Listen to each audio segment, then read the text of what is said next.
Welcome to Moonbase 2.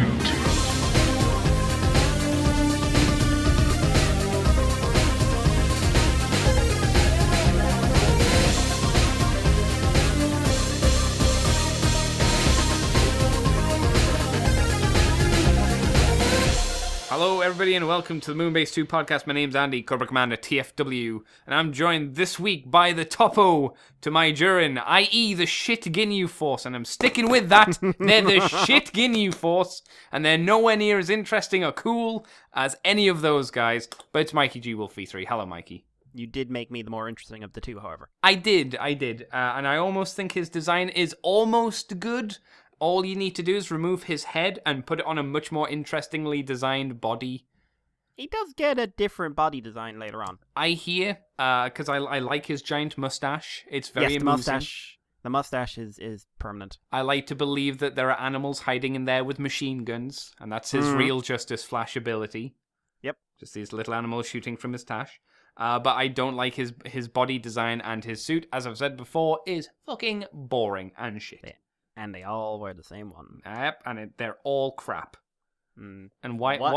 And one's a I swear originally they were going to market him as a crap like Beerus, and then someone said, "Don't ruin Beerus." So no, he's a rabbit. He's not a cat. He's totally a rabbit. Oh, that guy. Yeah, the fast. I was gonna say Jacko, but that's not him. I know who you're talking about. Yeah, though. Jacko sucks. Yeah, they don't even pretend Jacko matters anymore. Yeah, that's good. But we're not here to talk about Dragon Ball Super. Well, not yet. We probably will by the end of the show. But we're here to talk about Transformers, Mikey. And things have happened this week, but they're not amazing things. Not a lot of things. Not a lot of things, but things have happened. Things have been appearing. I noticed you didn't send me any stories, so I guess that means I collected the most interesting of them. I couldn't find a damn one. And by interesting, I mean there's 3 bits of crappy corner news, so take that as you will. But I wanted to talk about these because they are crap, in my opinions, and worthy of note in a really dumb way. Because Ruby's Masquerade acquires Transformers Bumblebee costume license, or Ruby de la Masquerade. That's what they really should be called. I was thinking there when you said that there was some sort of Ruby-themed masquerade ball, and I was far more interested in that. Would you dress up as a Ruby character, Mikey? And by a Ruby character, I mean one of the 4 ladies? Yeah, I think I've got the body for Yang. You've got the hips for it. Damn straight. Have you got the bust for Yang? Does that mean I can chop off an arm to make you more accurate? I'd rather you didn't. But that's not a no. That's just you'd rather I didn't. Alright, who would you be? I don't know them well enough. Yeah. The white one. Oh, the wow. Hair The white color. Ladies and gentlemen, Andy would like to be the white one. Yeah! Not the black one. No. The white one. Yeah, I don't know the show well enough. Let's just settle in there as Andy's latent racism comes to the fore. As I put on my lovely white suit and comb my white mustache and say, I see there. From your white pointy hat. Well, the white women are. I love Blazing Saddles. If you haven't seen Blazing Saddles, watch Blazing Saddles. It's a lot of fun. Shocking indictment of racism in America, both in the Old West and in the time the movie was made. It really was. It really was. And you have a very long sequence of people eating baked beans and farting. Yep. Classic humor. Yep. Monty Python eating your heart out. To be fair, most of Monty Python wasn't great. No, but there was no sitting around a campfire farting for at least a good 2 to 5 minutes. But there was the blancmange from space. That went on for about 11 minutes. You've got me there. I'll give you that one. Give you that one. But Ruby's Masquerade, they are the company tells us, and by us I mean news sites and places all around, that their latest Transformers costume will feature a new, in quotations, transforming gimmick. Ooh. That's right. And then it has, the gimmick is titled Flip and Reveal. Which I'm really... this is getting illegal. That's what I was thinking as well. I'm like, if these were adult costumes, oh, sir, that would be a rude costume, potentially. at least in my mind. But I'm a bad boy. Yeah. I'm a bad boy. There's a little quotation that they've lined out here. So to celebrate the Transformers 6 movie appearing in cinemas, it probably should be the 6th Transformers movie rather than Transformers 6, right? Because Bumblebee's not 6. Bumblebee is not a numbered movie, and Transformers 6 is dead. Yeah, so but that's fine. They probably don't care about that. Mm. But whatever. It's appearing in cinemas in December, and Rubies is introducing 2 new costumes. We'll see. They'll probably both be Bumblebee and Optimus Prime, I would imagine. But And, well, dress your child in it if you want your child to look like a murderer or, a monster. These might be characters. We don't know. Travis might do wonderful things. Bumblebee still has that face. I mean, that is true. Maybe Bumblebee's face was fine, then he gets wrecked in the movie, and it gets repaired to look like the monster that we know. So what, at the end of the movie, it's like, we couldn't save your voice, Bumblebee. Or, Or your face. After Barricade ripped it out about 40 minutes ago and left the movie. Well, you know how Bumblebee in Transformers Prime lost his voice because Megatron wrecked it? Yeah. Like that, but with his face. I want to take his face, Mikey. I want to take his face off. No. Oh, no. I want to take his face off. They said Peter Cullen is featuring. Is he? Oh, okay. At some level. No, they just said Peter Cullen has been cast for it. Oh, so, cool. Yeah, at the end of the movie, Bumblebee, battered, broken, lying there. He's just like, we won. Oh, no. We won. And then there's a shadow that blocks out the sun. And the last thing he sees is a red and blue hand come down, just going, oh, look, a face. Give me it. That doesn't sound refined, Prime. I'll work on it for the next But one. as he's pulling it off, I'm your hero, Bumblebee. I'm your hero. Ruby's And that's why get better, because that's why Bumblebee can come together in last night. And that, he was prepared this time. It sounds, you're forging a story out here, Mikey. Yep. Also, did I mention that Drift is speaking the wrong language for the country he's in? You might have mentioned that beforehand. Yeah. It's a good point, though. Rubies is introducing 2 new costumes, including an innovative new style, flip and reveal. These costumes enable the wearer to choose whether to be in a vehicle mode or robot mode. So I can only imagine it's like, have you seen, it's a fairly old GIF from a long time ago, where this child kind of is dressed up as Optimus Prime and face plants onto the concrete floor and then turns into a truck? I think they put more effort into those outfits, though, than Masquerade will, Ruby Masquerade. I mean, I imagine they'll be along the same vein as, like, there'll be a big thing probably hanging off your back and you just kind of flip that over your head. So... we'll wait. I mean, I'll say we'll wait and see. We will wait and see, but Baited Brett. Yeah. Someone's actually put down a Bumblebee costume of a child like folding up. It's from 2009, but yeah, that's not what we're gonna get here. I'm gonna lodge a complaint though. That's clearly Optimus's head painted yellow. Jesus, kid. Do you not have any sense of dignity? Put in the effort, for fuck's sake. You're a disgrace. Jesus Christ. I mean, it's 2009. You didn't even have that many movie formers to pretend to be. Mm-hmm. I hope your family's proud. Sickening. They won't be. I'm watching it now. Like, it's just there's no smoothness to this. He spent like 2 minutes rearranging his arms. Just like in the movies. My God, it's so panly. It's like a second toy. Like the original 2007 new Camaro toy, where it was just like, it was just panels. Yeah. It was a thing. Yep. That's pretty much it. Rubies is a license holder from Hasbro.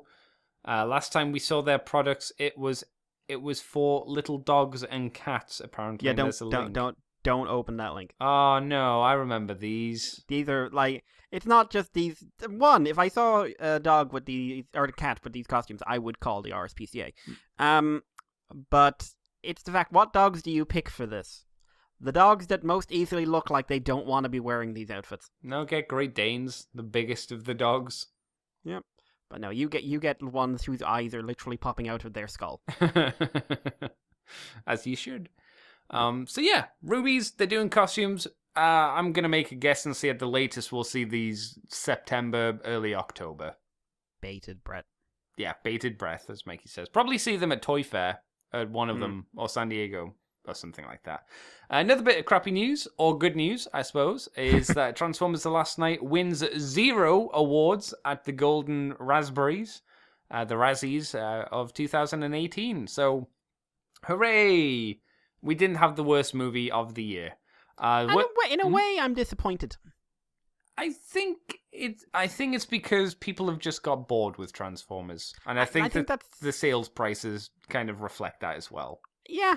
I think that's the problem, really. Like, we're no longer bad enough to be interesting. Yeah. We're just, yep. Because I think it's official now that Last Night either made a very slim profit margin or actually lost money once you factored in advertising and everything else. Probably after advertising, yeah. I could believe that. Someone was saying it was like you have to get like 2.5 times your budget or something to guarantee a profit in the modern day. Oh, really? Okay. Yeah, that's why, a movie that spends between like 400 million between advertising and everything else has to be earning it close to $1 billion. Wow. Like I saw this thing during the week, and it had the stats for it, and I wish I'd recorded it, but it was who was it? I don't know, but it's frustrating me now. But yeah, it was just like between advertising revenue, investments, everything else, and the budget of the movie, they tend to need to make more money than you'd expect, partly because money's coming from cinemas, and cinemas are taking their own cut. And that cut does not count towards the profit of the film, because it's only considered making profit when the people who have invested money have made their money. Yeah. So I don't think Transformers brought home returns Perhaps for the first time. Perhaps not. Did you want to know about any of the winners of Razzies, Mikey? Do you know what, Andy? I am curious. What categories would you like to know? Because I don't think we should go through all of them. First of all, I'd like to know what were we up for. Right, we were up for Worst Picture, I think was one of them. We were also nominated for Poisonous Performance by an actor, which was Mark Wahlberg. Worst Supporting Actor, which was Josh Duhamel / Sir Anthony Hopkins. Worst Supporting Actress, Laura Haddock. Worst Sequel, Worst Director, Worst Screen Combo, any combination of 2 humans, 2 robots, or 2 explosions. I don't think that's is that a real category? It says screenplay. I don't see one that says worst screen combo on the list here, but maybe it was another category. And the worst screenplay. So we didn't win any of them. Still good. Yeah. Again, I'd rather no one forgets The Room, Andy. No, that's true. But no one remembers the movies that were almost as bad as The Room. But at least with The Room, there was some heart behind it. Yeah. There's no talent behind it, but there was heart behind it. Yeah, and it basically inspired the entire sub character set for Transformers. But so let's look at categories. So worst picture. That was the Emoji Movie. Right. Worst supporting actor. Supporting actor was Mel Gibson in Daddy's Home 2. The fact there's a Daddy's Home 2 raises serious questions for me. It had John Lithgow in, if I remember. Oh, not John Lithgow. Yeah. I like him. Yeah. Worst screenplay. Worst screenplay was once again the Emoji Movie. Worst director? Was Tony, I'm gonna say Leonidas, which was the director of the Emoji Movie. I'm sensing a pattern emerging. Yeah. A lot of it's the Emoji Movie. 50 Shades kind of slides in there. Oh, sorry, 50 Shades Darker. Kim Basinger's still acting. Is she? Yeah, she won worst support. Yeah, Tyler Perry does not count as worst actress. I think Kim Basinger was the bad guy in the 50 Shades movies. I thought that was literally everyone. I don't know. And especially him. He is the villain. Not of his own story, he's not. No one is. No. But he... Seriously, Tyler Perry does not count as the worst actress. No. Because Tyler Perry is a man. Yeah. Maybe he transcends gender. No, because he's so bad he transcends the sexes. Let's move on. He'll never be Halle Berry. who deserved that No. Worst Actress award, or Sandra Bullock, who owned that Worst Actress award. Yeah. But we'll move on to Transformers Robots in Disguise Surprise Easter Egg for 2018. So this is... I don't even know who's making the chocolate for this, or what. It's a multiple Italian retailers are putting up listings for Transformers Robots in Disguise Surprise Easter Egg of 2018. The price is, let's just round it up and say €30, because it's basically there. And the official description, roughly translation, is the following. Discover Transformers Surprise of Easter, for Easter, sorry. Many surprises await you to make children of all ages happy. You will find an action figure from Transformers Robots in Disguise. Discover many surprises, the perfect gift for your Easter. Article weight, I'm not going to go over the dimensions or anything like that, but that gives you an idea of that. So there's no chocolate involved. In 2017's edition of the same line of the Easter egg stuff, random RID toys such as the Titan Guardians and Legends class figures and one-step changes were included inside. So it kind of gives you an idea of what's the content of this stuff. No. Yes. No. €30, Mikey. No. Yes.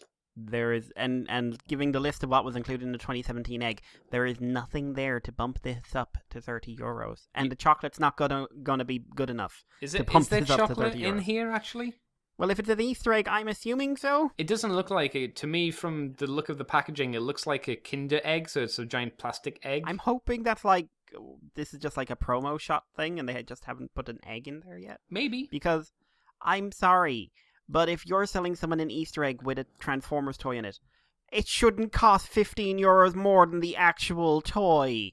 But you get lots of toys in it. Maybe that is that the reason why it costs more, because you get more than one thing. Does it say you get more than one? No. Yeah. I'm just assuming, to be honest, because that price doesn't make sense otherwise. That price doesn't make sense. Yeah. So you're not going to be buying them when they come to Ireland, Mikey? No, I haven't. No. No? All right. I will. No. Just no. That's fair enough. Mikey, take us on to some proper news, some decent, interesting stuff. Yeah, Generation Toys have given out the first prototype images of GT10 Red Bull. It gives you wings. This is their Generation 1 Sideswipe done as a bull, using design from the art book Transformers T-Beast by the Kuramochi Zukan group, which was basically what if Transformers were Zoids. Oh. They say mechanical beast modes, we all know what it is. Now, they've already announced that they've got their Optimus Primal, who we've seen before, and the Perfect Effect Lio Convoy design was from the same book. We know Rodimus as some sort of cat-like thing is coming, but this is our first images of Sideswipe. He is Masterpiece scaled. He's about the same scale as as Masterpiece Tracks, not Deluxe Tracks. He turns from a bull into a remarkably standard Sideswipe. His silhouette is very not I turn into an animal. Surprise to the point where the horns. I mean, I think I know how it works. I think the sides of the chest come down and hide the horns, but they basically vanish in robot mode. And the bull is kind of like what if Tantrum was interesting. Technically, he's a Brahma bull. Like the Rock. So basically, one of the bulls that are bred to be one, highly aggressive, and two, actually not that dangerous in comparison to other bulls. Oh, okay. Because they're bred to have aggression towards humans, but the way they're sort of been selectively designed, basically, is that their horns are... It's harder for them to do serious damage. Because, I don't know. People want to do horrible things to animals and then want to make it less likely that they'll kill them. Yeah. Now, that said, there's a lot of cases of these bulls hurting people and nearly killing them, and one time spearing a guy right up his arse and out his stomach. I think I've heard of that. And to be honest, he kind of deserved it. Because people are real dickheads to these kind of animals, because most of these guys ended up dead.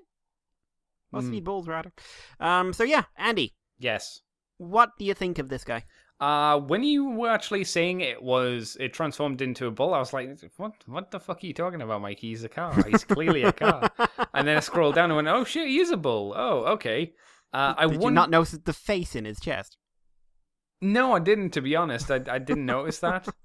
And I wonder how obvious that will be when it's painted. Like, will they choose paint that will kind of blend the chest all together to just look like it's meant to be one piece, or is it going to be like the bull's head is black and then the side of his chest is red, so it stands out a bit more? Either way, it looks like a fairly decent sideswipe. He looks kind of IDW-ish, I think. Would you agree? Is like kind of the head's there? Yeah, there were just elements that I saw and I was like, oh, maybe, yeah. I think this guy predates sort of modern IDW sideswipe in terms of being a design, though. Yeah, probably right. It looks neat, though. It's not a line that I would ever delve into, but hey, it's something a little bit different, which is, always a plus, I suppose. I think the interesting thing is for this design anyway, they've tried to emulate the robot mode so much, the standard sideswipe. I think that's a very interesting design choice. I don't think, like, Hot Rod, from what I understand, is not going to turn out like that. From what I've seen of that design, he just looks like a giant robot Catman. What's he turn into again? Kind of a tiger puma thing. Oh, that's right, yeah. But like, there's horns everywhere in this guy. His gun has a horn on the back. Does his horn have a gun, though, or does his gun have a horn? What, like he slams his tail down on the ground and shoots bullets from the horns? Exactly. Yeah. If you don't get that, you have not watched enough classic cartoons. Also, the bull looks super posable. It does. It looks, well, for a bull at least, anyway. Yeah, it looks like it'll do the job well. I dig it. Yeah, it's neat enough. It's pretty funky. Shall I move us on, Mikey? Yes. Arguably news that should go in the crappy corner, or maybe not, I suppose. It depends. But this week we learned that the fall of Toys R Us in the UK is kind of beginning as it enters administration. This means that a lot of the stores across the UK are at risk of closure, and there will be something like 3,000 job losses across the country, which isn't good. No. And I hear that sales were going on.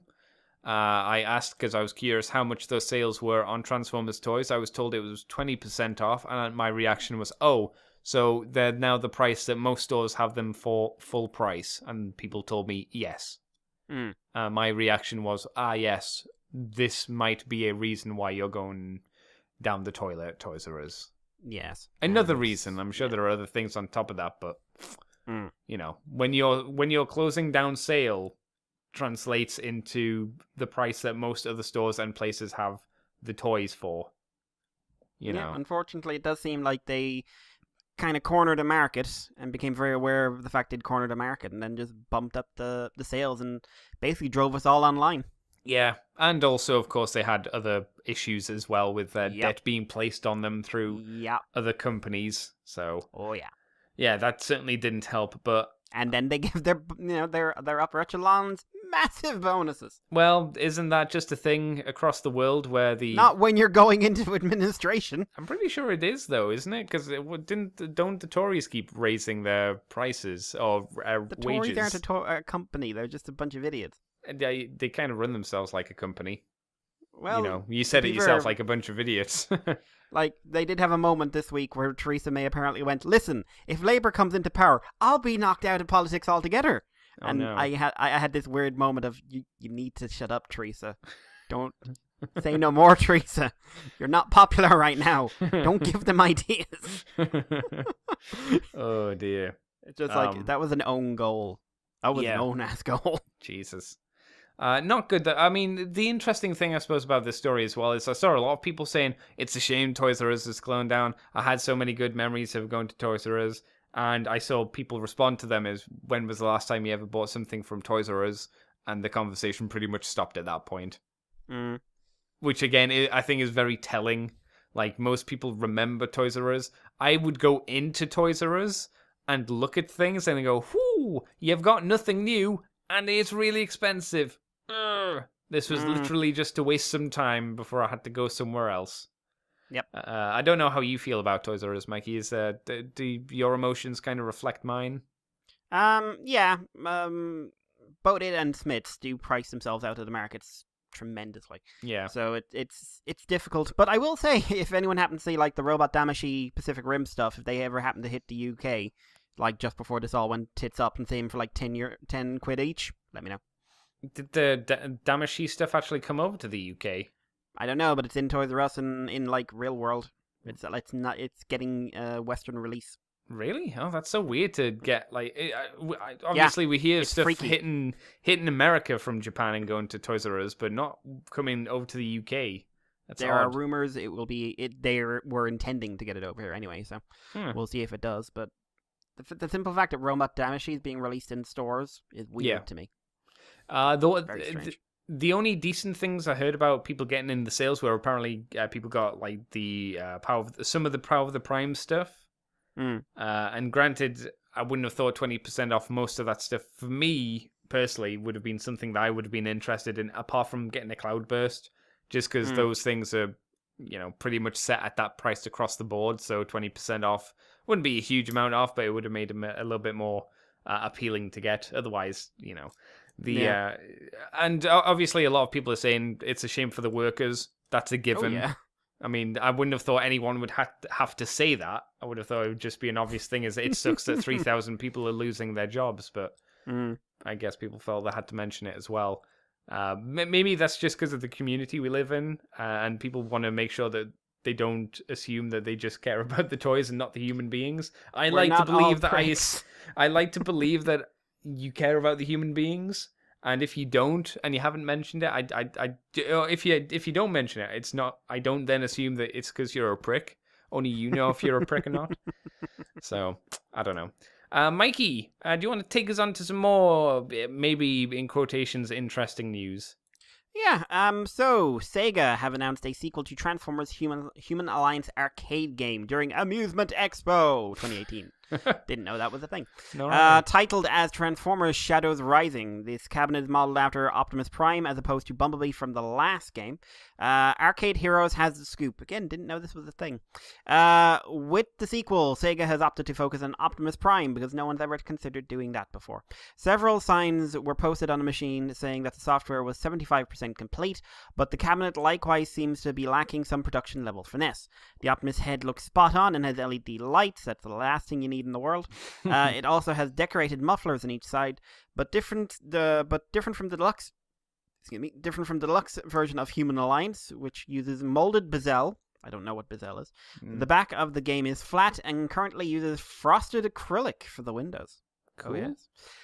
The game's title is only found on the side art instead of on a noticeable marquee. Overall, feels like there are a couple of elements missing, but I would expect this to look different by the time the release rolls around.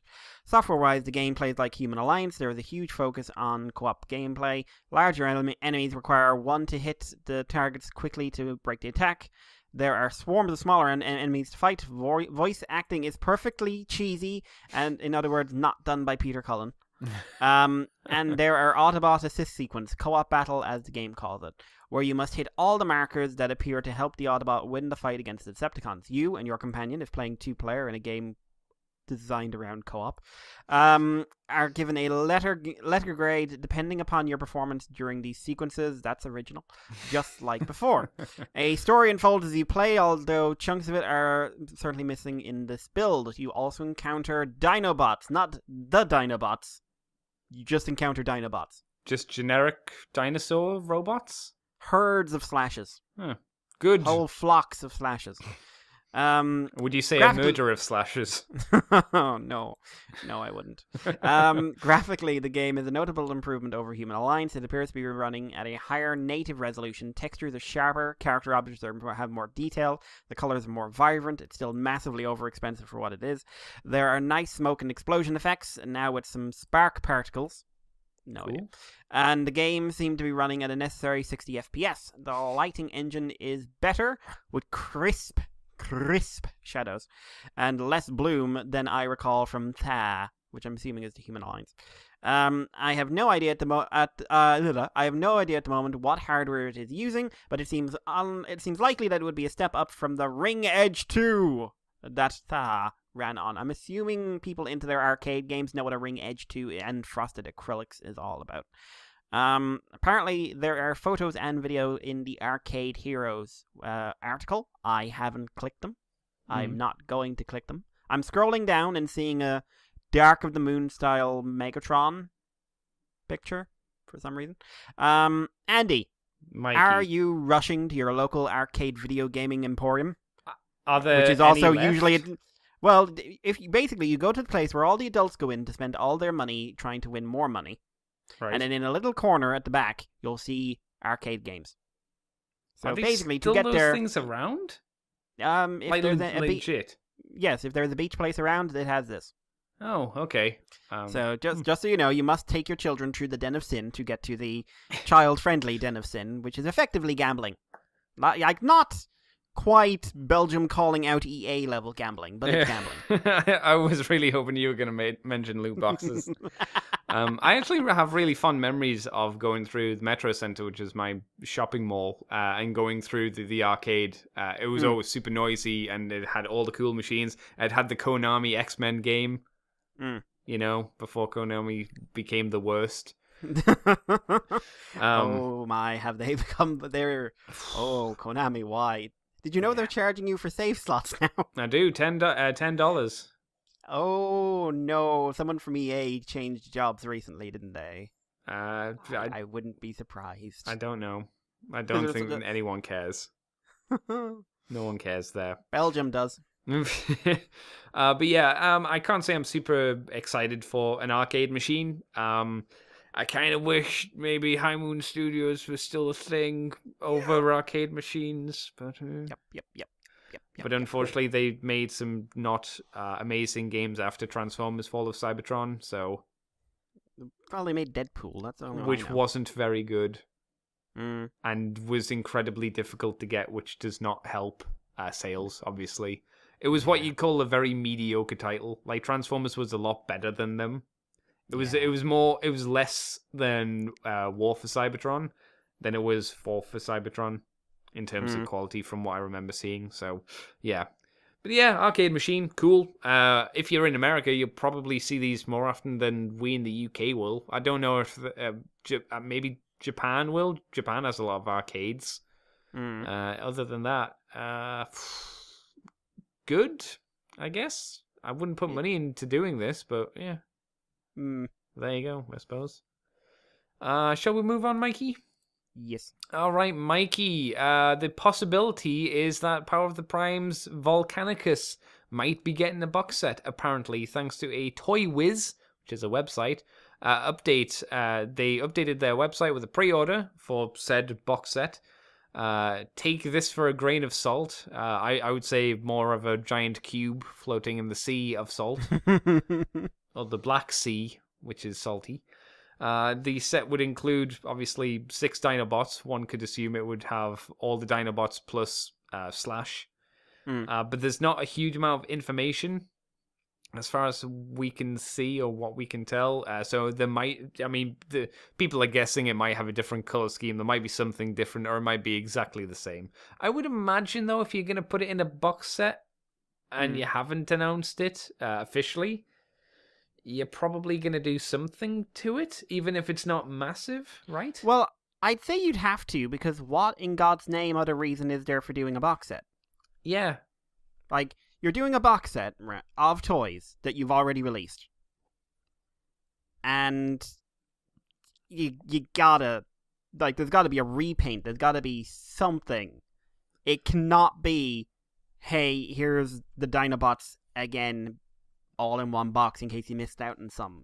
It's not possible. The only thing I could imagine, if it was the case and they did that, would be if it was for an Eastern market. You know how they have like the Asian exclusives, and maybe this is how they want to sell it in not Japan, but maybe this is how they want to sell it in, say, China and the other Eastern countries. Otherwise, I totally agree with you. It seems like it makes no point. And that was the point of the other box sets, wasn't it? It was the G. For the most part, it was the G2 colors. It was the G2 colors and toys that they weren't going to make any money releasing individually. Yeah, which is a sad state of affairs for those poor Breastmasters. Yep. There you go. But it is one of those things that just like it's got to be something like that. I literally cannot imagine any other way it could be done. Yeah, no, me neither. I'll take this next story, jump ahead a little bit, and just say that, Transformers Movie Studio Series Deluxe Wave 1 figures are apparently hitting the UK. Though, this is only Toy Planet, so don't expect to see them in your closing down Toys R Us. But this wave, if you do not know, includes a Bumblebee, a Stinger, and a Crowbar. That seems to be this wave of figures. Trying to see how much they cost. Oh, wow. Oh, Mikey. No. Oh, no, Andy. What now? I don't want to. Say it. Tell me how much they cost. How much do you think they cost? 20. No. 22. No. I don't want to guess anymore. No. No, you don't. On the receipt for the story, it's $24.99 for a deluxe figure. So basically, these guys think the premiere thing was a good idea. I guess. Are they idiots? How much do you think the guy spent in total for these 3 figures? Or girl? Oh no! Don't. How much? $74.97. Oh no! That's what the receipt says. No. That's No. I think No. I think for that much money you'd be better off getting a third party figure, in all honesty. For that much money, like I hear the Wave 1 Deluxes have issues. For the studio series. Mm. Oh really? Like what? Oh no! You sent me Ball Matrix's video, didn't you, with Bumblebee, and then you sent man screaming in rage. Yeah, he hits it with a hammer. He does. Maybe a tad of an overreaction. Perhaps. Like the size complaint is just that's a design feature of the line. Like when they're sold at the price they're being sold at in America, which is about $18-$20. Oh fuck off! Shipping. Really? That's way cheaper than we're spending on them. Apparently. Yeah. Holy crap! But again, like these are all in advance as well, so these are import prices. The thing is, none of the deluxes in this in Wave 1 are interesting. Well, I mean, from other people's perspective, they might argue against they're not. you. No, they can't. There's Stinger, which people buy because it's Stinger. Doesn't that denote he's interesting to them, though? No, it means that Stinger's never had his own mold. I love it. It's just outright no. There's no one who could have liked Stinger from Stinger. There's Ratchet, who apparently is almost indistinguishable from the last deluxe Ratchet. Oh, is he? Yeah, he's Wave 1 as well, isn't he? This individual didn't pick up the Ratchet, so. Yeah, and there's Crowbar. There's Bumblebee, who falls apart, and there's Crowbar, who no one realized was a new toy. Is he? I thought he was meant to be a remold of, or a retweak of, whoever he was called from the last movie. His car parts are the same. Oh, right, but the body's different. The body is different. That's really weird. Huh. And I think maybe the thighs are the same. So does it transform in the same way? Yes. Okay, so it's the same transformation scheme, but then it's got different molded parts in specific places. No, it's a different toy using the same transformation scheme. Right. And the same kibble. Weird. So it's a bit odd. Weird. Oh well. If you're gagging for it though, you can go to your local Toy Planet and spend $24.99. Let's get it right, Andy. On these figures. If you get the full wave, it's like almost £100. No. Yeah. Yeah.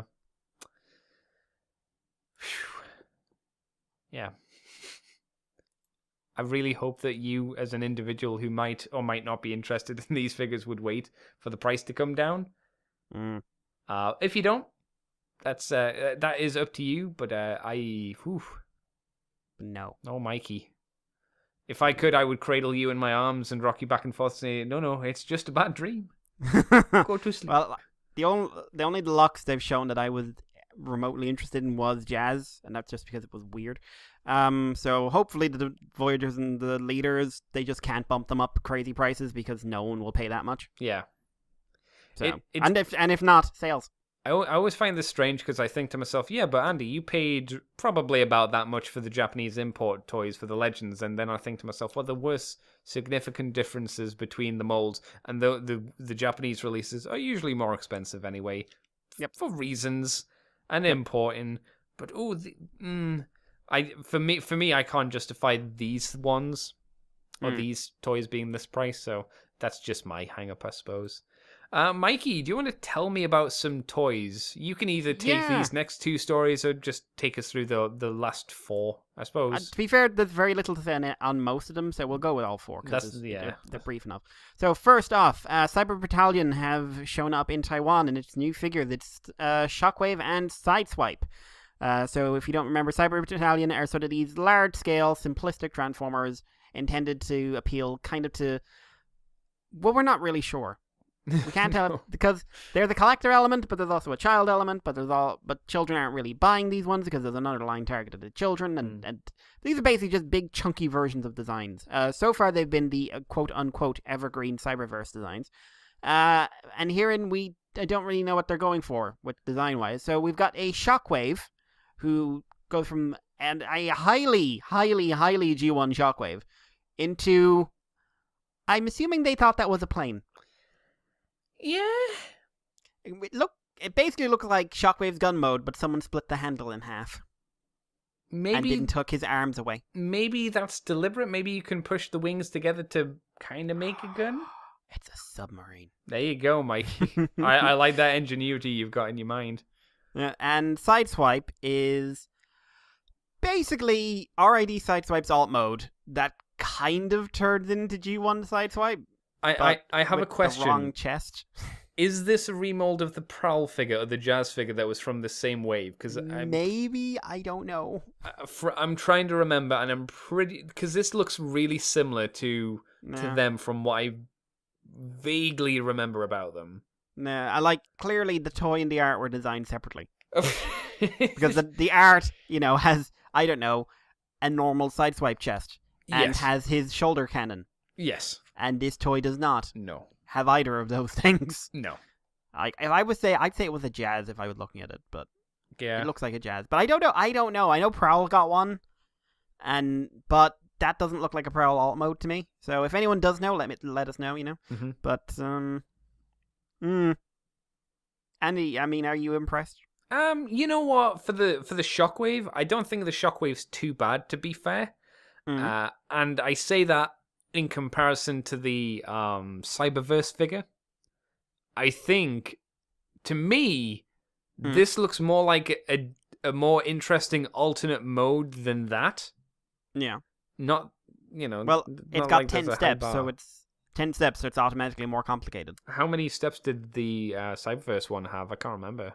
You flip up the chest and fold away the hands. Did it actually state on the packaging how many steps it had? No, I counted. Okay.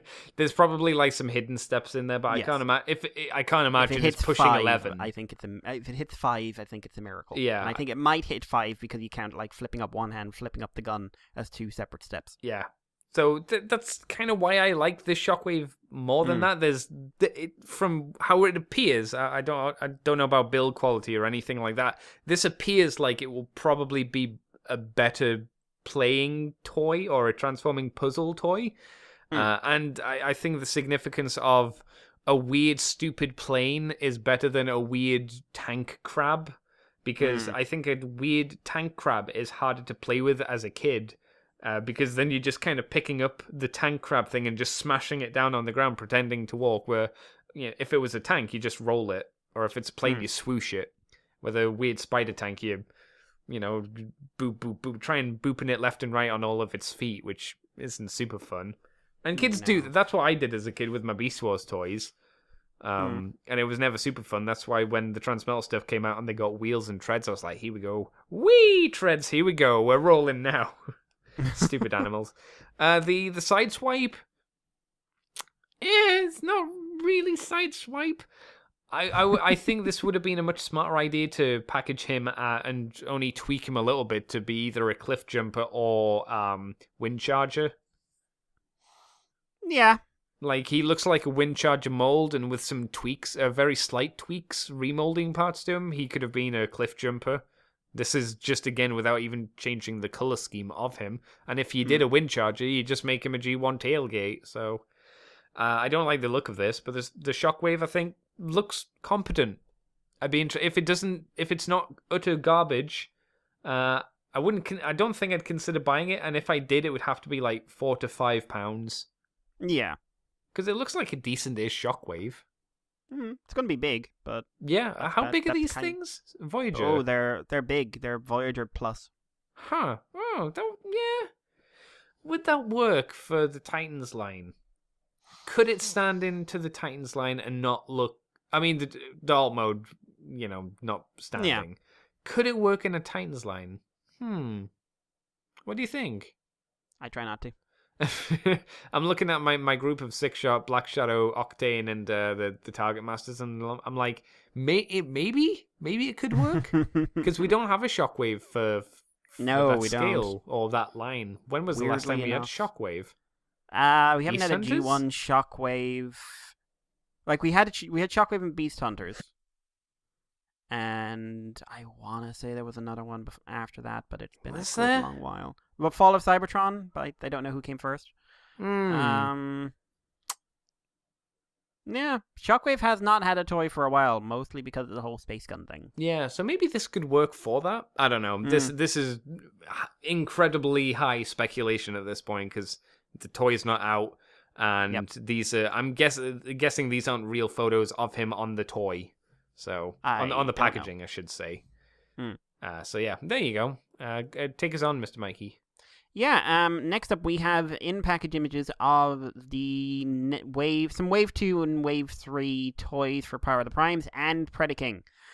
So we've got Nova Star, who is the remold of Moonracer, in this case just the head. We've got Optimus Primal, we got him in box, and on the box we get to see our first shot of Surfing Prime. He looks cool. I like it. Like on Kimia, they were saying, he doesn't interact with the gorilla mode, and they show that the gorilla, he goes into the gorilla as a backpack with a gun, and he also has this. So I mean, he interacts, in my opinion, as much as anyone else interacts with their trailer. Yeah, actually more because he does two things. Yeah, because Prime is he's the truck. Rodimus is again just the truck. Effectively. Yeah, this guy's a posable monkey who can be a surfboard and have another robot shoved into his back as a cannon. Do we know if the Optimus Primal figure in his surfboard mode has wheels on him? Not a clue. I would be surprised. I'd hope he does, because then even if you don't like the idea of him being a space surfboard, he could just be a regular skateboard. That's weird. And then you could have your monkey doing like sick tricks. I don't know what the ollies is. That's a skateboard thing. I never played Tony Hawk, so I don't know. Right. A 360. I don't know. I did that. Andy, let it go. Never. Let it go. I was SSX tricky boy. Let your half pipes be. That's a thing. That's skateboarding. That's a thing. I saw that on the television. We've also got pictures of Predaking, but it's just it looked like a Marcelo Matteo one. And finally, we've got in-package pictures of Bludgeon, Octopunch, and I want to call him Blood. I don't remember what his... Bombburst. Bombburst, thank you. Yeah, and they come with Quintus Prime, Solus Prime, and Megatronus. I am still very surprised if anyone is buying the Prime Masters for the actual Primes. Who? The what? Yeah, like seriously, if you're a Transformers fan, you don't remember which one is which because they're just a little box. And this was actually, I think, a talking point we brought up yesterday. It doesn't entirely mean, but it probably more than likely means that we're not going to get a Onyx Prime figure. On his own, you mean? Yeah, like a proper Onyx Prime from the IDW comics, which would be pretty interesting to see. I think that is a different line.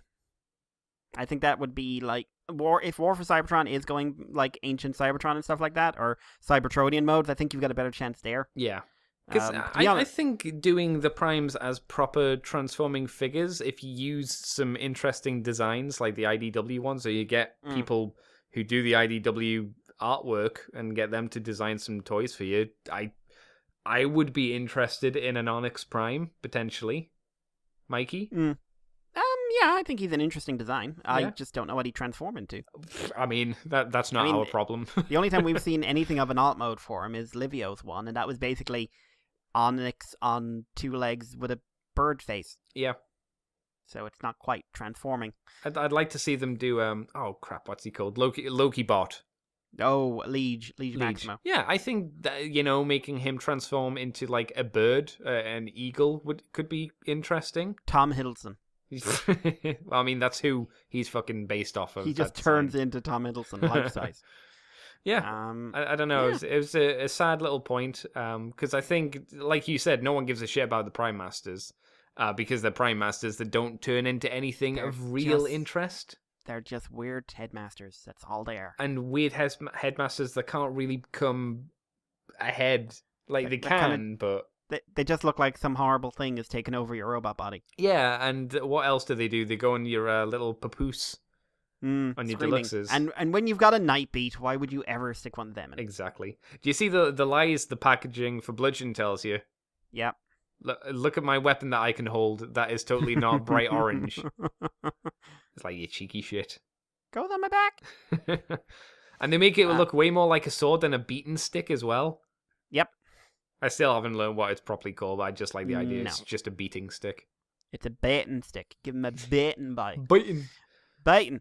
So moving on from there, we have some stuff from the Australian Toy Fair, which happened during the week. First of all, we have Power of the Primes, a large display of big Optimus Prime art. We've got Predaking, so we see Predaking and the Predacons next to the Generation 1 figures. Mando's hips. You mean on Predaking? Predaking, initially it looks like he has wide birthing hips. What he is actually missing is an abdomen. He has no kidneys. Yeah, like we mentioned this last time we were talking about Predaking, but it became like super duper apparent how tiny his waist is. Yeah, it's ridiculous. Yeah. It is. Yeah, it's kind of Volcanicus has the same thing, except you can't stick fists onto this guy to bulk him up a bit. No. We also see some Cyberverse toys, so the Warrior, Optimus, Starscream, Bumblebee, and Shockwave, and the Ultra Class, Grimlock, Starscream, Bumblebee, and then the Ultimate Optimus and Megatron. Studio Series, all the molds side by side, from number 1 Deluxe Bumblebee to number 8 Blackout, and we see that Grimlock is not only taller than Blackout, but much, much, much broader. Yeah, he's dense. He's a dense-looking figure. Like, Blackout is taller than a Voyager, but he's squat. But Grimlock is just far more massive. Yeah. It's probably how it should be, I guess. Yeah, I mean, he's still not in scale because he's still too small. But, I don't want a 2-foot tall movie Grimlock. No. No one does. You tried making something like that. No one bought it. Rescue Box display, which is Rescue Box stuff, and an extra display of licensed items, including those weird clothes and baggage that showed up years ago from Machino, which is the toy box art being sold as high fashion. Ladies, do you want to look like a tech spec? I was thinking more like, ladies, will you sleep with me now wearing this? Do you find me beautiful? Am I sexy now? Am I sexual to you?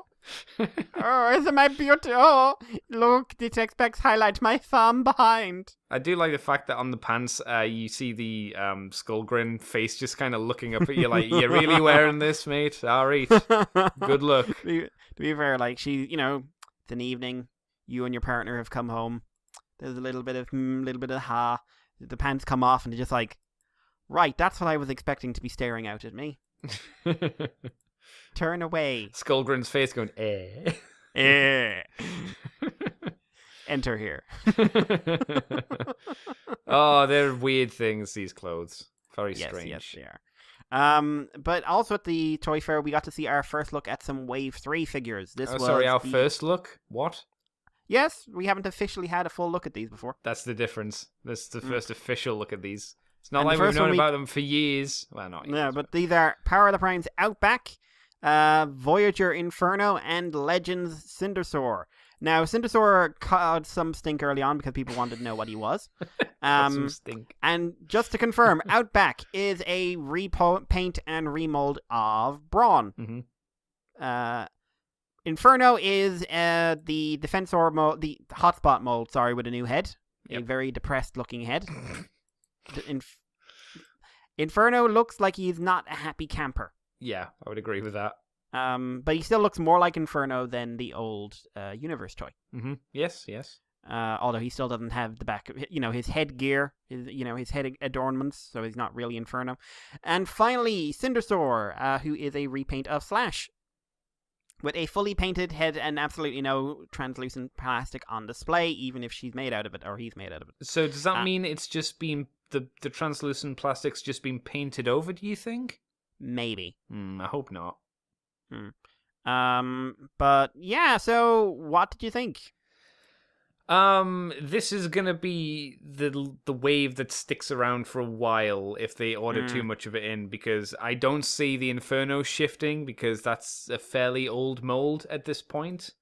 Yeah, and there are way better versions of it. Yeah, you could argue that. I don't know why you'd feel the urge to. I don't even really understand the logic of why you'd want to do an Inferno toy now out of a Combiner Wars toy. I think this is Yeah, a lot of this wave is retools and repaints. It's all. That's all this wave is. But I'm not just these guys. I'm just thinking most of the Terracons coming out and this one are retool or repaint. Yeah, I suppose that's true. Because there's Blot, who is a redo of the Ripper Snapper, and the other deluxes are all redos of Dinobots. So yeah, and the only Voyager announced for this is Inferno. Yeah, it's weird. It's strange. And the only leaders are, I believe, Optimus Primal and I think an Optimus Prime. Right. I think that sounds about right. Who's just a re-release, if I'm remembering right. But so it feels like a filler wave. It kind of does. I don't really care that much about Outback as a character or as a design. It doesn't look dead enough. No, it's not half of a body. If he came with a pipe, that would be a different story. That would be quite cool. And I wasn't a massive fan of that Brawn mold. But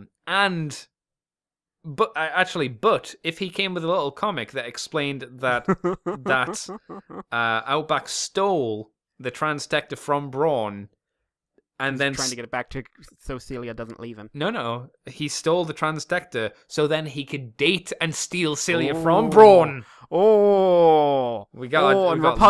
Repugnus has to step in. He's got to be a bro. He's got to help out his friend Brawn. Yeah. That's where the fight comes in. That's how you'd sell it to me. I'm not sure I'd buy it, but I'd be way more interested if that was the case. It's not, though. And for Cindersaur, this is the version of the toy I'm gonna pick up because I don't really care about Slash that much, and I like the redesign head because it is a new head on at least all of these figures, so that's something going for each of them. I like the new head, but I don't like how the color layout works on the Slash mold. Do you mean for the robot mode, the dinosaur mode, or all over? Really? Yeah, it's not quite as poppy. But I would probably still pick up Slash. I find it a bit more visually striking than Slash still. Well, it is very in your eyes G2 kind of stuff, which is odd because the Firecons weren't G2. No, they were late G1. So I guess that's why I still kind of like it, because it is more in your face than the much more Dinobot colors of Slash. I mean the Raptor mode still has issues, shall we say? that Raptor's been feasting a lot. So, but yeah, it's not a wave that I'm super interested in. This is as far as we got as well, so we don't know what's coming out after this wave. So hopefully, everything's new from now on. Hopefully, it's interesting stuff. Hopefully, it's more new molds. I guess we'll see. I think when we find out what Wave 4 and onwards is, it'll give us more of an idea of what Power of the Primes is going to be. If it's just a stopgap before the Bumblebee movie, which it kind of almost feels in some ways like it might be. Is that because it lacks any unifying gimmick? It's basically reusing a bunch of gimmicks, bar the leaders? It's more the reuse of all the molds and how quickly they're all coming out. For me, but yeah, there you go. I guess we'll see. Time will tell. Nice to see these, I guess, though. Oh, yeah. These will be out next month, I guess, in America. So, yeah. Is that it for our news then, Mr. Mikey? That is it for the news, Andy. Then tell me, sir. Tell me of the week of the Mikey. What's Mikey been up to? What you done for fun? What kind of crazy cocaine-riddled parties have you been going to? Well, speaking of cocaine, Oh, all right. I haven't had any. Oh. But I have watched other people have it. Oh.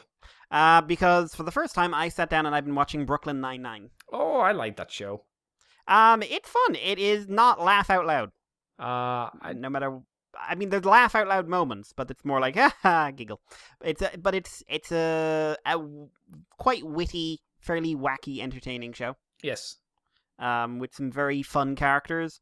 I think sometimes they overplay their hand in that very sitcom-y way, but overall it's watchable, enjoyable. I'm enjoying it. I'm in season 3 at the moment. Okay. So the first 4 seasons are up on Netflix, and season 5 is starting on TV soon, I believe.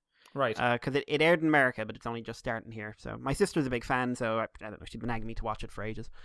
So yeah, I've been enjoying that. Like the captain. Captain's best character. Oh yeah, Captain Holt. They're amazing. But he's just wonderful character idea. Yes. To the deadpan guy who isn't deadpan. Yeah. Which is so hard to actually do. But the character, like, the stories are fairly enjoyable. Like, the fact there's sometimes ongoing plots is slightly surprising to me. It is, yeah. So yeah, I'm enjoying it. Just had one where the fiance of Rosa is on the run because of the FBI mafia. And now they're moving into a plot of finding out who's trying to kill him so he doesn't have to go on the run and he can go out with his very violent and extremely attractive girlfriend / fiance.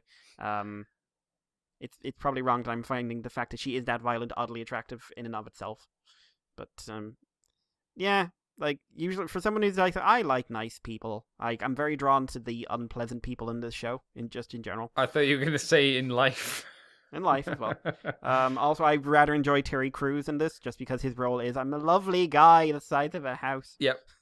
And everybody makes fun of him. Oh, Terry, body's disgusting. It's not disgusting. I had a weight issue. I was a beast. Leave me alone. Isn't it weird how often people say, like, his body's just grotesque? Yeah. It's like, poor Terry Crews. It was just like he's building a dollhouse for his 2 little girls, and he's got no great. shirt on. Yep. And it's just like, I can't look away. No. It's alive. Your arms are living organisms unto themselves. That's the secret of Terry Crews. He's not one person, he's many organisms bound together. Yep. But yeah, so I'm enjoying that at the moment, so plow away with that. Apart from that, like, I was looking at some movies on Netflix, nothing really popped out at me. But, I need to watch Altered Carbon. I need to sit down to that at some point this week. I hear people have been saying things about that. It's meant to be pretty good, isn't it? Well, I was told, when I sat down to say I was watching it, someone yelled at me, read the book! And I was just like, so either it's really good and you want me to get an idea of things, or it's really bad and you want me to see the book first because the book's better. Or it's one of those weird things where it's good in its own right, but some people prefer the book, some people prefer the other stuff. I don't know. God, militant book fans are so much fun. They exist. They outnumber us 10 to 1, mate. Yeah. There's far more of them than there are anything else. But apart from that, there was the usual stuff. Watch Build today, episode 25, 26. Oh, wow, okay. Halfway through then, at least.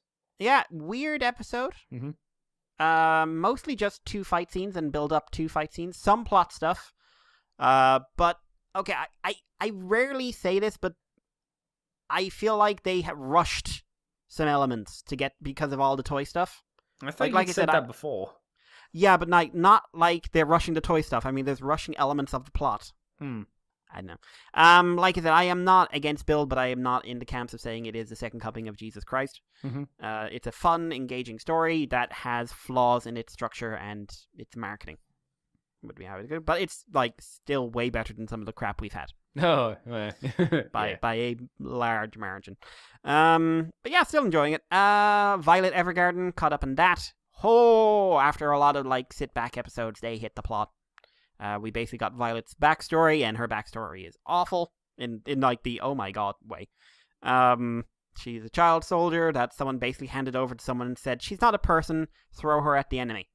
Doesn't matter. Don't talk to her, don't name her, don't do anything. And the guy's like, but she's a girl. Nope. He goes to his commanding officer and he's going like, you should take her. Take her. Yeah, you should take her with you. And they're like, oh my god, you should let her kill so many people. She's just a thing. And he's like, but she's a girl. And the whole thing is like how he made her realize she was a person. And also some plot stuff where she's having a mental breakdown, but that's something else. So still a very good show, very enjoyable show, the old Violet Evergarden, as I kick my desk. Also, Darling in the Franxx, episode 8. Another one which is bipolar. And this one is the boys and the girls have a fight. And they you stand on your side and you stand on your side of the line. They make a line. They put an actual line down the house. And they're arguing well, we've got the bats, well, we've got the kitchens, blah, blah, blah. And the monster girl is kind of I don't give a shit. So, and she is the catalyst for things improving. And then things take a swing. And then it's constant references to the fact there is something very unusual about this group of pilots, that they've never had one. Apparently, all these pilots going through puberty at once has never happened before. And they're unusual in how they interact with each other, and they're very emotive. And then there's the reveal of mortality and people being made to realize that they could die. And an undercurrent of this is some sort of test subject thing going on right now. So it was just oh, okay, so we went from beach episode, which, hey, look, apocalypse, to oh, funny girl-boy hijinks, everyone's seeing each other in the bat. And now we're wondering about the mortality of life. Yay. And why is there a room upstairs with a big keep-out sign? Spoiler, there was a reason. But yeah, they've confirmed this show is going to go for about 24 episodes. So I am super glad about that, because if they were going for the 12-episode wrap-up, they were doing it terribly. So yeah, still really enjoying it, liking the visuals. Also had some very Kill la Kill music in this one. Oh, good. Yeah, cool. Yeah, opened with it. And yeah, so really enjoying the show. And also it turns out that when the girls are plugged into the robots become their bodies and they become unaware of anything happening to their real bodies. Oh. This is a plot point. Yeah, so that was Darling in the Franxx. Only other thing, Voltron's out at the moment. I'm still toying about whether out. Right. Yeah, not even half of it, a quarter of it. What, really? What? It's only 8 episodes. What, really? Why? Yes. Because the release schedule of this show is borked. So when's the next half coming out? I don't know. Coming out? I don't know. Three inverted comma seasons came out in 2017, and they made a big fuss about them wanting to have loads and loads of episodes. So I'm just the release schedule of this show is ludicrous. Yeah. Especially since they're going oh, it's a season. It's a season. No, it's not a season. It's not. They're not even structured like seasons. No. So I am toying with watching it, because I've got 8 episodes as well to catch up on. And they're Keith-dominated ones, and I don't want to watch Keith. I don't like him. Not fucking Pidge. Fucking Pidge. Pidge, fine. Pidge, grand. Shiro, grand. Lance, tolerable at best. Hunk, he's fine. Yeah, he's fine. Princess, wonderful. Great character. Love her. No fucking Pidge. Laura's amazing. Keith, he's awful. Yeah. He's not a character. He's a stereotype. Would you push Keith out into space without a helmet? Is that what I you're would telling let me? the lions eat him. I don't like him at all, and I would, and one of the seasons I'm behind on focus, he's brought to the fore, the main character, and I'm just he's so boring. But yeah, I will watch it. Just when I'll get to it. But I did watch Dragon Ball Super, so that's probably something to note. So 2 more episodes left? Yeah, 129 was yesterday, so yeah, 2 more left. Oh, hang on, is there 2 or is there 1? Does it end on 130 or 131? 131. Why? Yep. I don't know why. I don't think it was supposed to end now, to be completely honest. No. I think someone saw an opportunity to basically let attention die off again so they can remarket it later on, because I don't think it's going away fully. I'd be surprised. No, because I hear Super has been beating One Piece in the ratings every now and again, so Toei will smell money and be like, less there's a movie which shows the origins of the Saiyans coming. I have mixed feelings. Yeah, just not the Saiyans I care about. Where's my how the Captain Ginyu Force was created OVA? Where's my Ginyu movie? Yes, because that could legit be. I think me and you've talked about this before. Yeah. How a cool Ginyu movie could work. Yeah, it could be really interesting and funny and kind of dark. Yep. But 129 is basically Goku gets his new transformation, which is basically Ultra Instinct but he can attack. Oh, come on. That's basically it. Okay. So it's the silver-haired form that popped up in the media recently. Sure. Which has been impossible to avoid. By the way, if you've looked into anything with the word Dragon Ball in searches, if you search fighters, it's showing up. And also, the week before they announced it was going to be in the show, it got released on Xenoverse. Like, it's in Xenoverse now. Well, at least you can say, like, I'm shocked how up-to-date Xenoverse seems to get. Yeah, like For a game that's not very good, arguably. It is. I've never played. So. It's arguably not good. But yeah, it wasn't a great episode. It's basically just a fight with set up to, and now he's going to have a new form. Woo. And like Jiren smiles, and I'm sure people are going to tell me that means Jiren's a deep and meaningful character. He's not.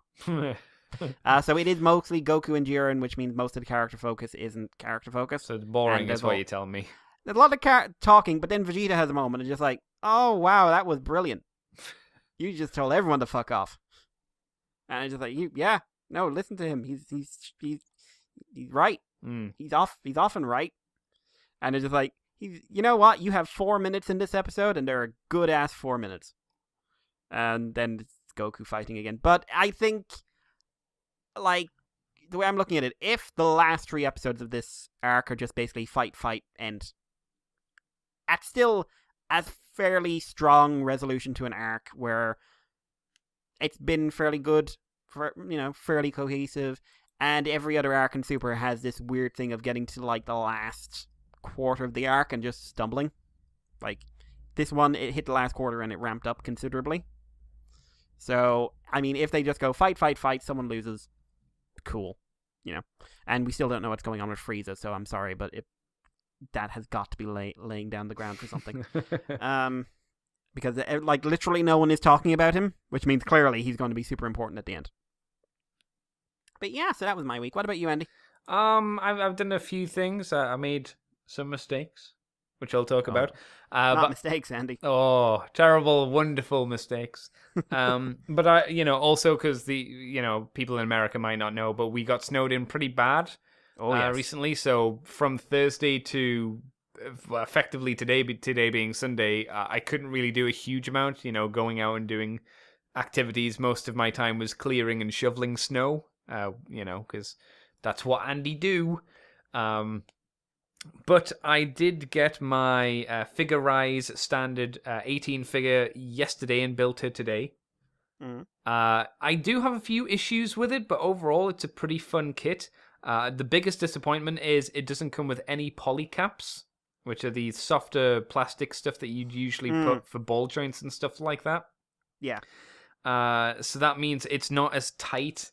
And it's a bit more susceptible because it doesn't have that distress marks forming. So it's weird because it's Bandai that's doing them, and it's Bandai that does Gundam kits for around the same price. So it seems really weird that they don't include any kind of polycaps for these figures at all. I don't understand the reasoning behind it. I wonder. I'd be interested to know what the design decision was behind that, and why they decided to do it. And because of that.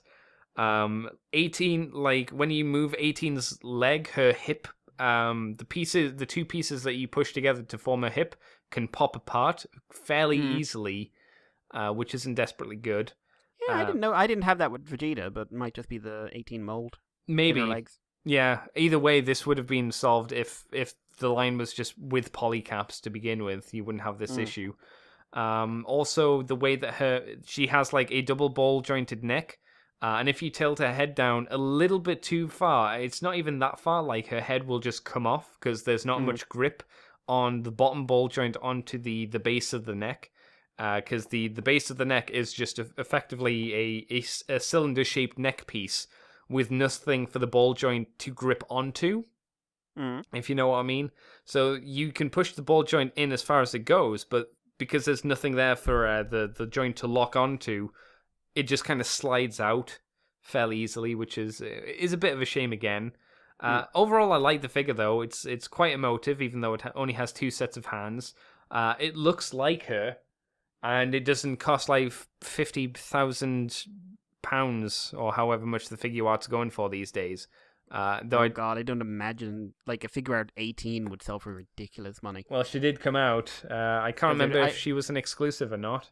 Because I know they're doing a figure out Bulma, for which like like not one of the show designs, but like one of the promotional material designs. Dragon Ball Bulma as well. So young. Let me show you my panties, kind of Bulma.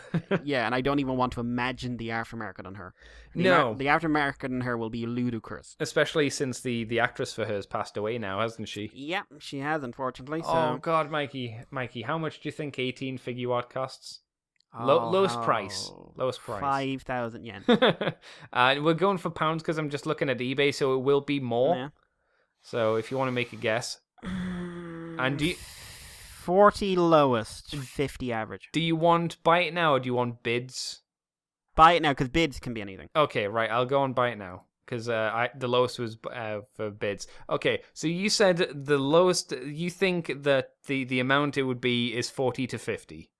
Yeah. Well, the postage is £10. Okay.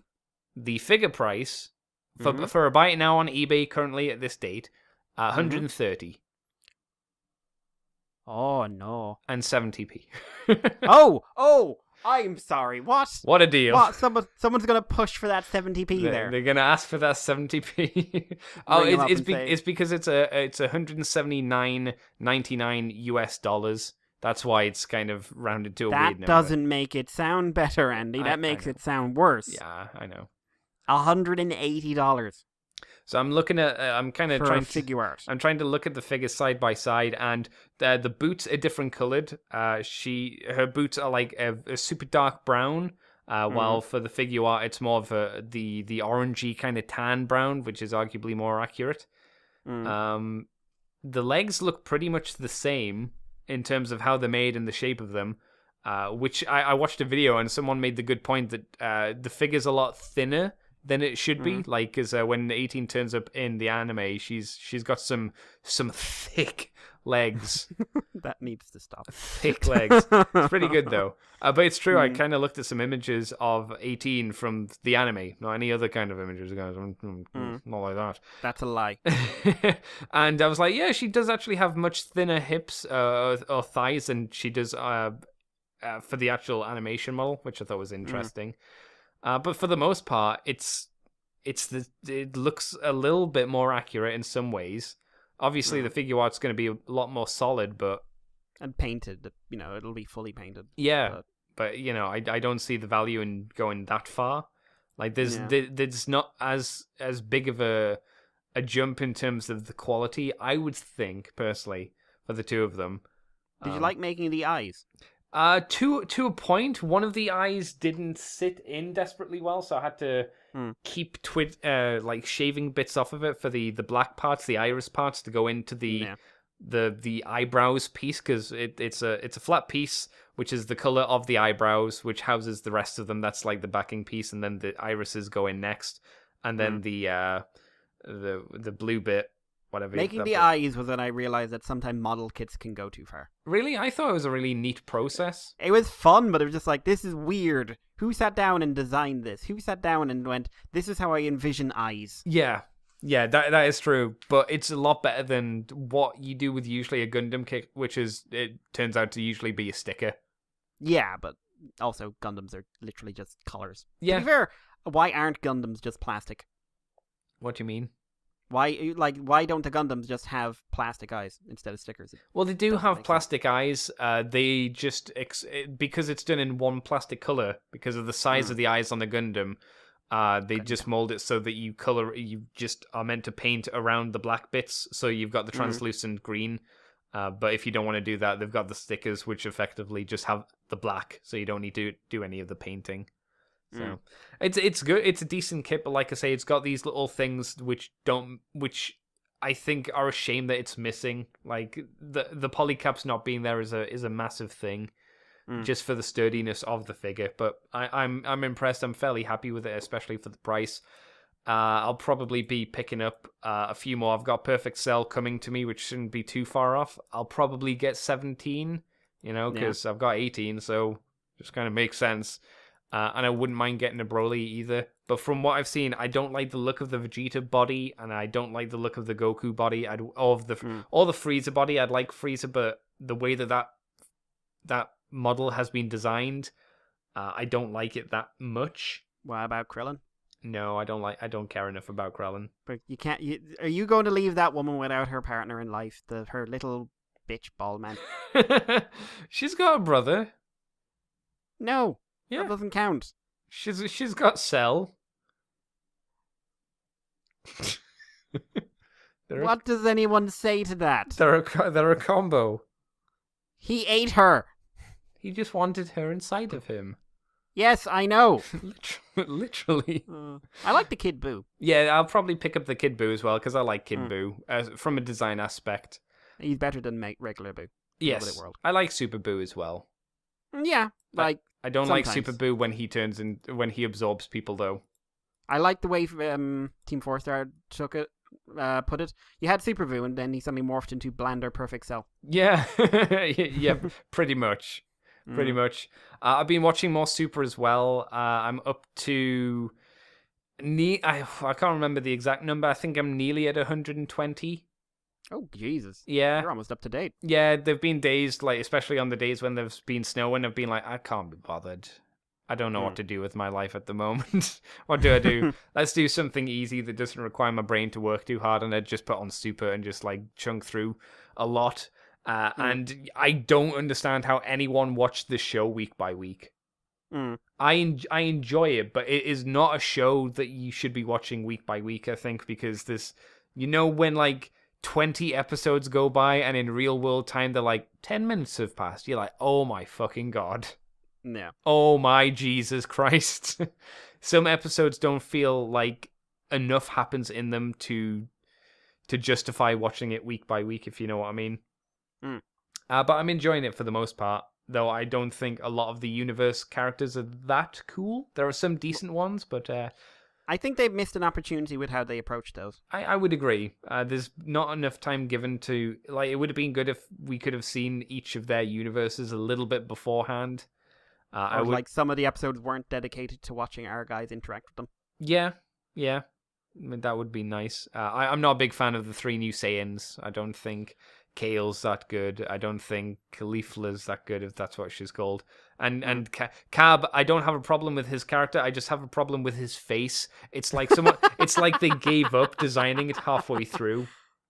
Like, if you look at Cab's face next to every other character in Dragon Ball Z, it's like Toriyama or whoever was doing his design went, he's got eyes and a mouth.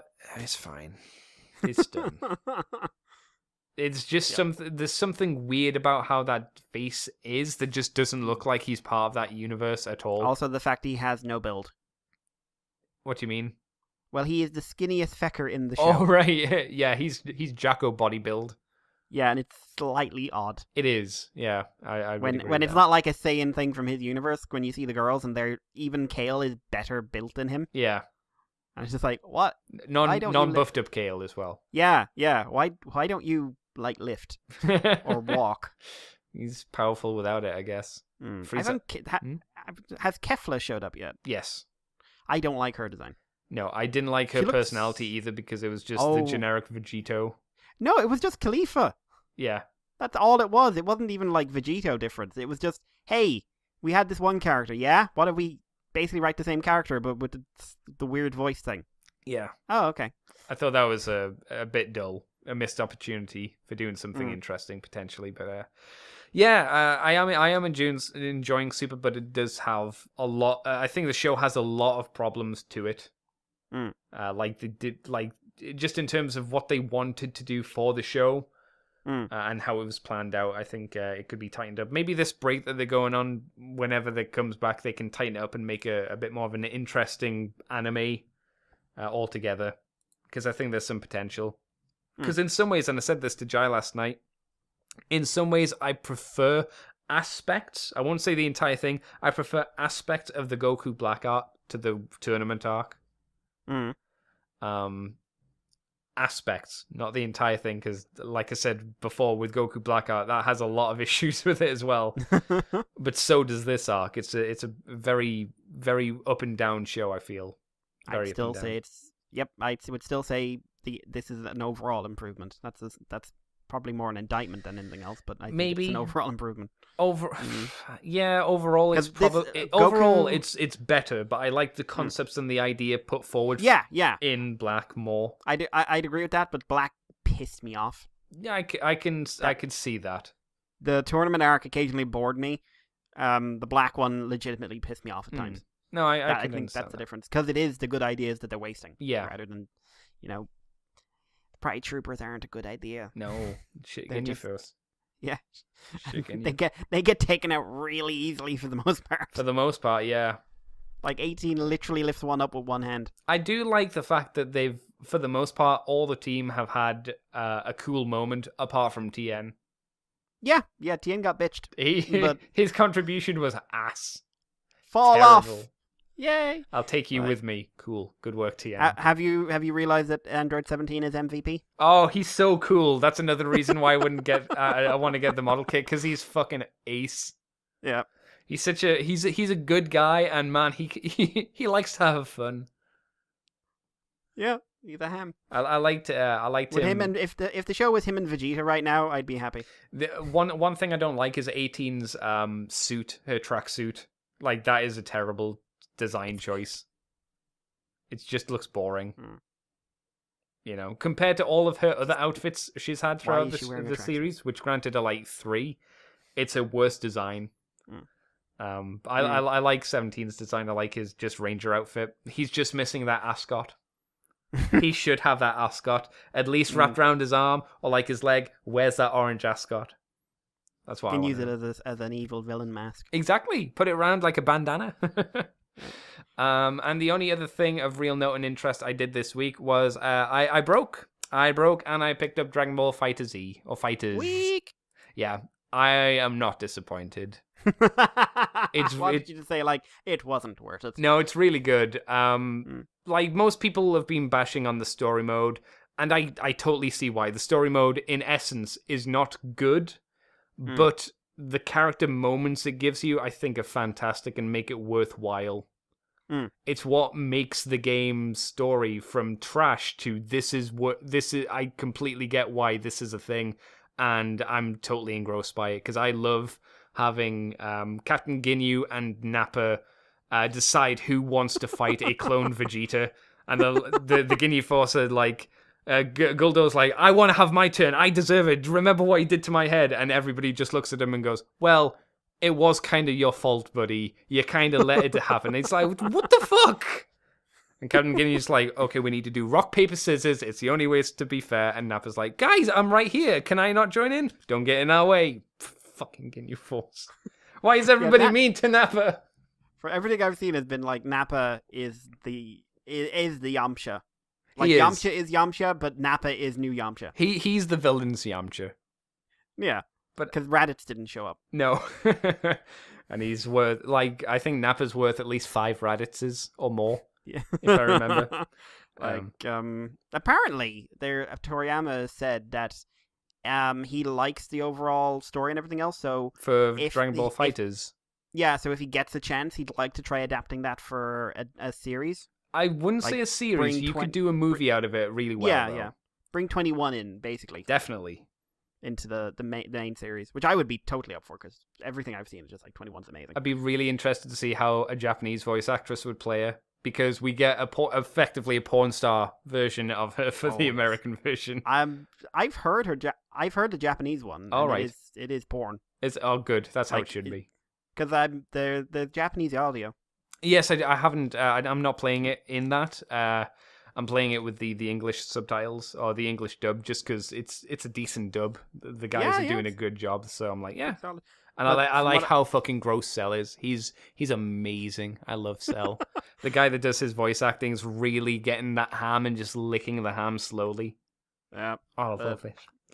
Yeah, but and at 21 in both versions, I feel like the voice direction is, have you seen sex on the internet? Yes. Away you go.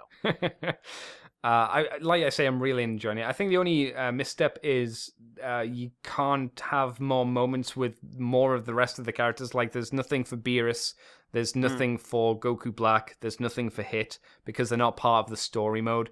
So it's a shame. But I hope that it's something that will be included later on, maybe as DLC or as something like that.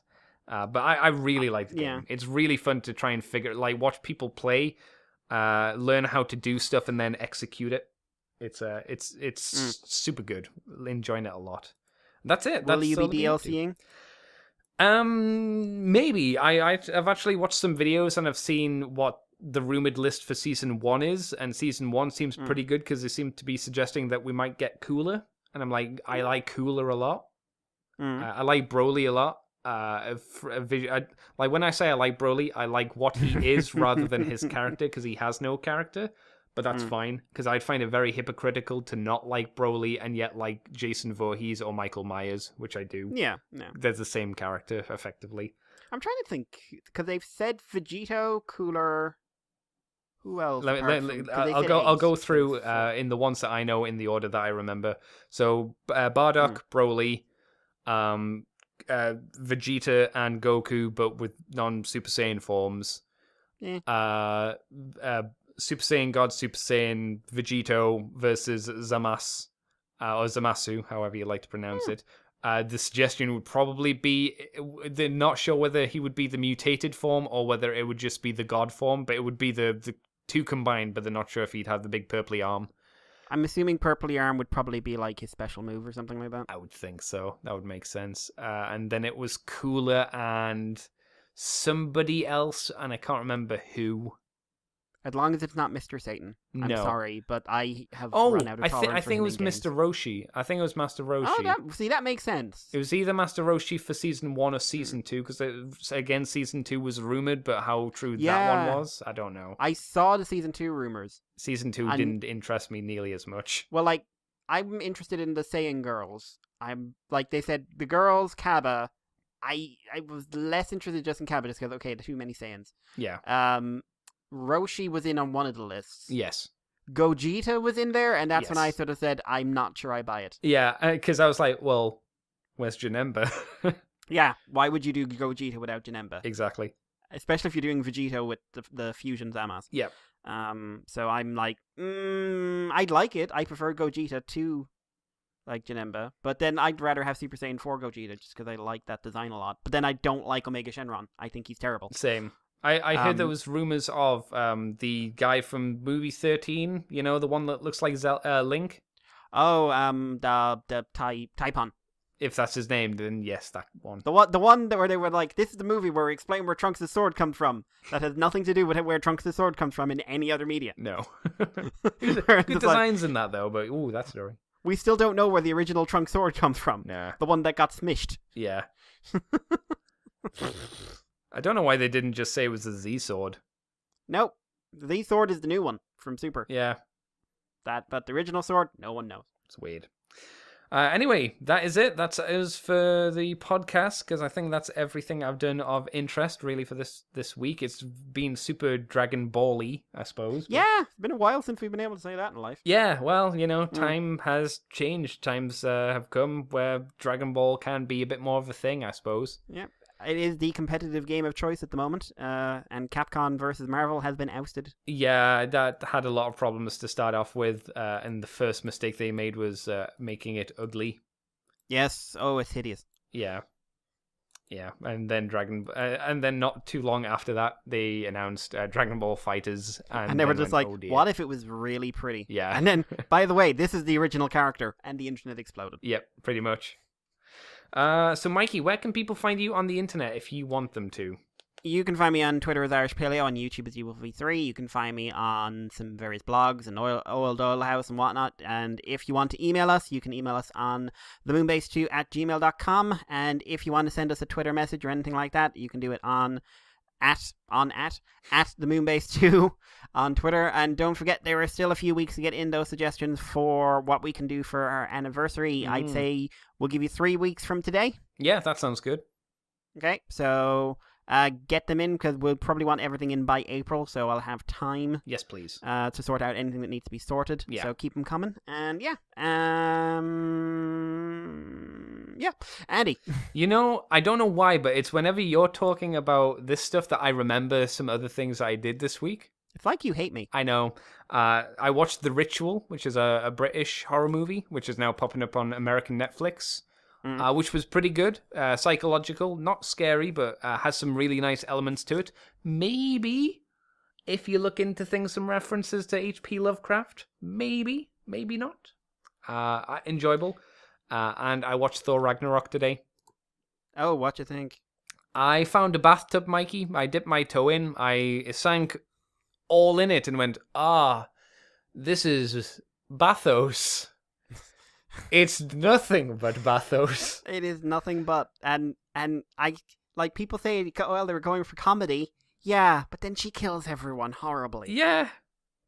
That's not funny. I'll be honest, I didn't laugh too much during that. No, neither did I. I did a few smiles, but I was like, oh, that's nice.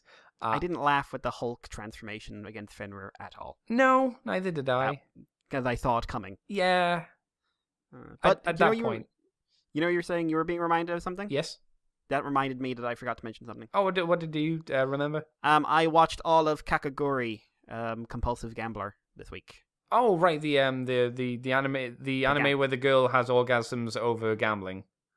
I don't know if she's having them over gambling. Someone she's getting does close in the show. Oh, someone does. Yeah. Not. I've seen the clips of that and went, what? If only it was over gambling. Oh dear. Okay. If only it was over gambling that she was doing that. That would be far less disturbing than what she is doing. Neat. It's a show about basically a school where the entire hierarchy is based on gambling, and if you're in the lowest 100, you are called a house pet, and people can basically do whatever they want to you. Basically, it's however much you owe people decides how much freedom you have. Enter Yumiko, who is outwardly very nice, and then she talks.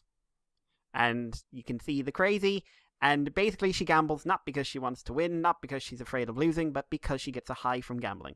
Cool. Just the nature of it. But she happens to be really, really good and really super rich. So she's doing quite well. It's a very slow-paced show. Like, every one has a different type of a different gambling game or whatever, and they explain the rules, and I forget the rules after 2 minutes. yeah. But it's incredibly psychological. Like, if you're into psychological dramas and watching people break, and some just like getting inside people's heads, this is a really solid show. Is it more or less solid than a children's card game? And the world being decided over the fate of a children's card game. Do you know what? There is a tone of that. That's why I mentioned it. But it's like in that tone of like, what if there were what if the smaller stakes felt like bigger stakes? Because remember, this is all basically just like rich people in a school. Yeah. But I would say if you're into just psychological dramas, check it out. If you're into crazy facial expressions, like, oh, the visual designs on this, someone was very aware of what they were doing. Like, there is like things like, well, I like to rip off nails when I win and stuff like that. Cool. And there's a couple of moments where it's a bit squicky. But nothing too bad. And also, I would say, even if you're not going to watch the show, watch the opening. Right. It's something else. The intro is something else. And if the intro intrigues you, the show will work for you. If the intro chases you away, the show will not work for you. Fair play. And yes, there is a woman who has orgasms to do with something to do with gambling. I won't tell you what it is, but to Christ, I wish it was just getting a high off the experience. She's not a nice person. Not nice. Like, there's two nice people in this, and one of them's a crazy woman who wants to gamble her life away. But, that one character shows up around episode 7. No, nothing to do with you is right. Yeah. But how she's introduced is disturbing as fuck. Like, no. Just no. So yeah, but I'm the one who forgot things this time. That's fine. We're done with the show then, Mikey. You can find me on Twitter and Tumblr as CCTFW, on YouTube as Cobra Commander TFW. You can find this podcast on Moonbase 2 forums. We're on Twitter, we're on iTunes, we're on Facebook, we're on other places that Mikey mentioned earlier. And you can find us on places like Libsyn and iTunes, if I didn't mention that. And most of those RSS feed places. And you can head over to the Facebook group. If you want to leave us any feedback of any kind, please do so. We appreciate it. If you want to leave us a review on iTunes, you can do that as well. Let us know if you have, because we can't see people's reviews from other countries because it's weird. And I also want to send out a thanks to a new Patreon person, a new Patreon member, which is... Oh, I don't know how to pronounce this, so I'm going to send it to Mikey. Why am I always the one? Because you're smart. You got a degree in wordography. That's the thing, right? Yes. Right, okay, Yes, wordography it is, master. There you go. What's that say? Oh, sweet zombie Jesus. Your problem now. I'm going to apologize because I want to say scourge, and that sounds like a sound effect. Yes. So, Skersh. I'm assuming there's some emphasis and pronunciation and enunciation there that I don't get from scourge.